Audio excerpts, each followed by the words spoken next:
this is where we're going to transition a little, Georgia, and I want to ask you a little more for the for people who are sitting at home right now and they're looking at this and they're thinking, you know what, I have a book inside me, but I don't know.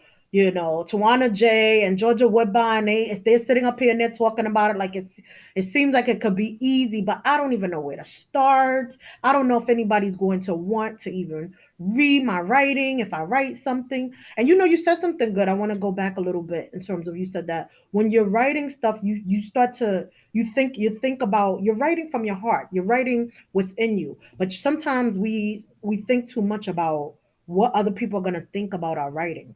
And I know what I found in the process was like when I just really opened up my soul and my mind and my body to the writing process, and I just said, you know what, this is what I want to give of myself, and if everybody loves it, great.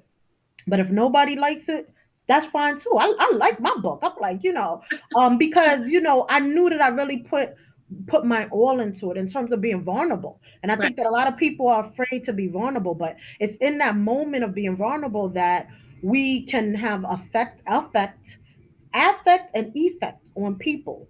And so if you could talk to our potential authors out there, or either our people who have wrote one book and they thought, oh, I only had one book in me. I don't even know if I could write 6 or 7 books like Georgia Woodbine. Can you talk to them a little bit about the actual writing process? Like, what would you recommend that they do to get started? I would say to focus on the purpose of your book. So think about what problem you're trying to solve for someone, right? Think about most of the times people just write a book and they think, well, my market, my niche market is everybody. Everybody wants to buy my book, but that's hardly the case. So think about your perfect customer profile. Summarize your book for your readers and figure out the point of view of the reader and what it will do to help the reader. So when you start to do things more intentionally, now you have meaning behind what you're doing. So, as you mentioned before about being authentic, being transparent, being yourself and allowing yourself to be vulnerable when you write, because what touches people? Think about that. Books that make people feel something, Hmm. songs that make people feel something, movies that make people feel something. So you go right back to that emotion. What is this book going to do? How is this book going to make me feel? How is this book going to help me? So, really, don't just think about writing a book, but think about the purpose behind your book and how it's going to help the reader. I would say to focus on that first. And so when you focus on that and you start thinking about your purpose, um, I would also add in, don't get, think about it and you have to plan and plot it, but don't get so tied into that process where you get paralyzed, Right. right? So now Writer's block. yes, yes. I can't. Is this why I'm writing this? Is this gonna go over well with women? Because as you go through the process, you're gonna have an editor anyway. Somebody's gonna edit your book. If something like is totally left, they're gonna let you know. Right.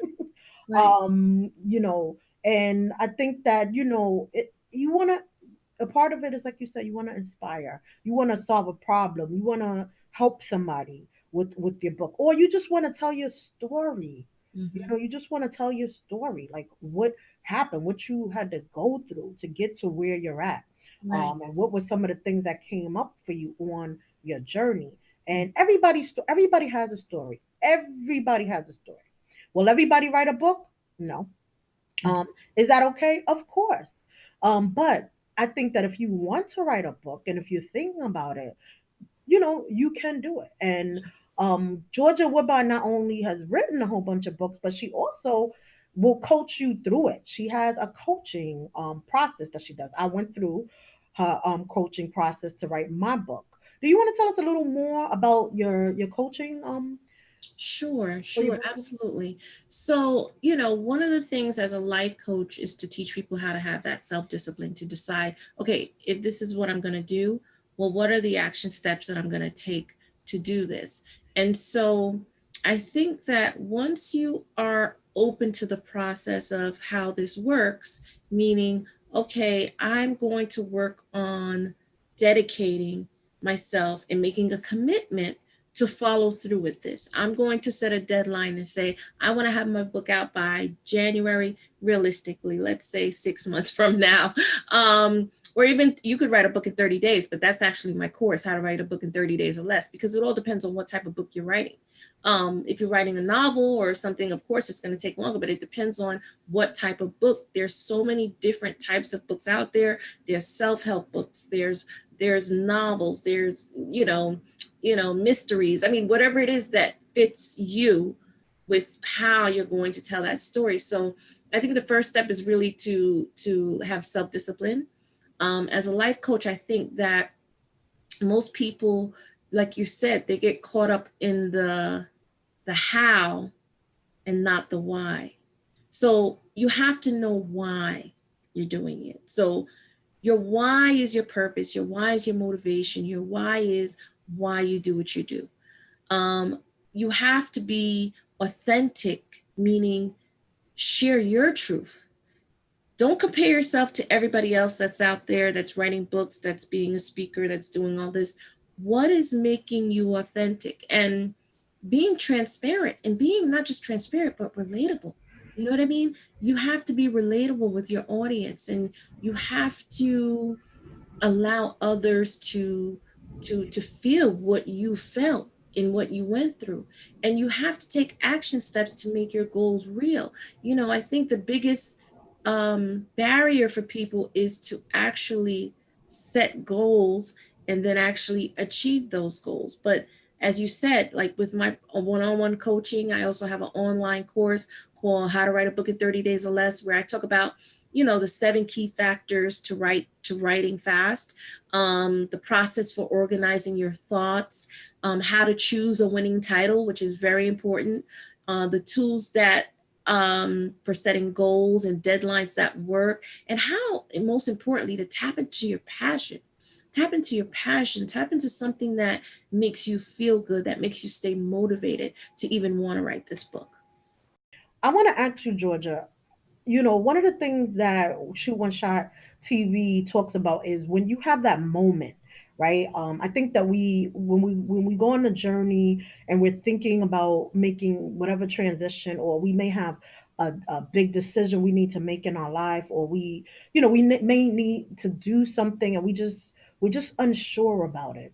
We're scared, we're worried, we're thinking too much about what other people have to say. I know in your journey, you've become a powerful motivational speaker, life coach.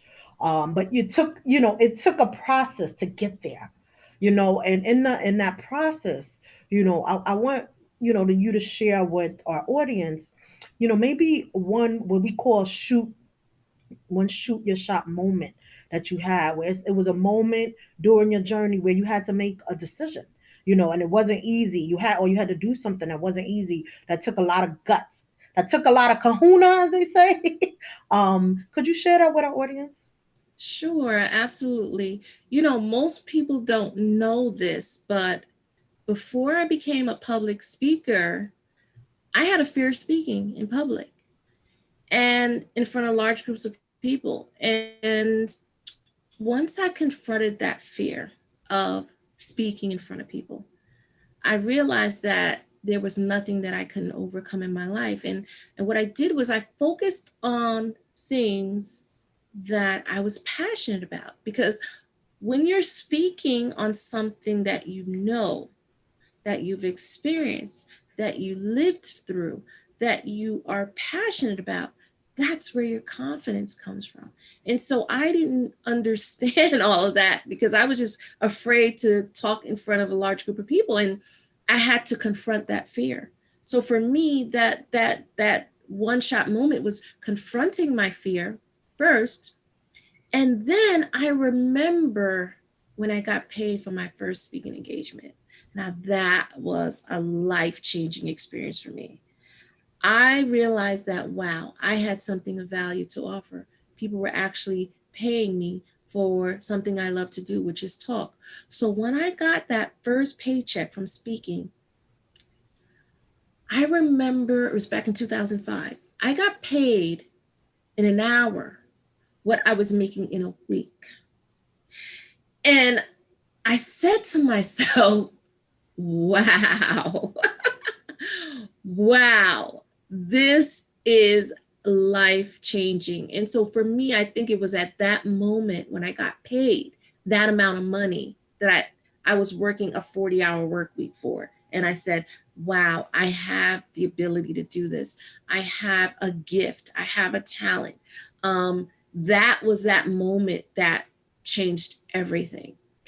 We're getting ready to end the episode, but I wanted to give you any last thoughts that you want to kind of share with our audience, or any last things you would like to say about any of your programs or anything you have coming up. Yes. So I would like to share the three things that people need to focus on. And the first one is to know your why. The second one is to create a mission statement for your life. A lot of times people say, you know what, a mission statement is for organizations. No, you should have a mission statement for your life. Figure out that what that mission statement is. Why? Because it gives you clarity, it gives you focus, it gives you purpose, and it makes you figure out, well, what should I be spending my time doing? Who should I be spending my time with? It gives you focus on whatever it is you're trying to accomplish. So come up with a mission statement for your life. I'll share my personal mission statement. And it's I, Georgia Woodbine, am here to empower, to motivate, and to inspire 1 million plus people to transform their mindsets to change their life. So that means that everything that I do has to align with that mission statement for my life. And so that's very important to come up with your mission statement and what that mission statement is. Third would be to really start setting goals. I think that out of sight, out of mind.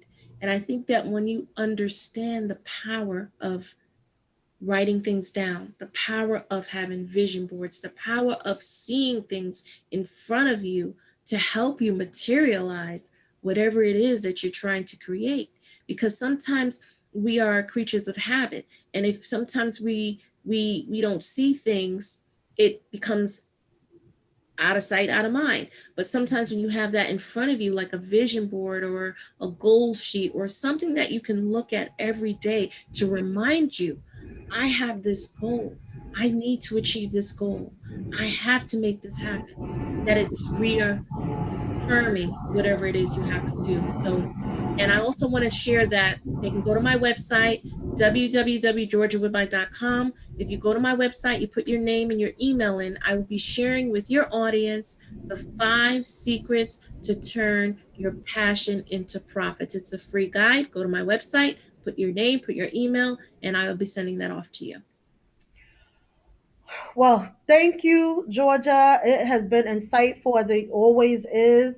Thank you for coming on Shoot One Shot TV, and we will see you on the next episode. Bye.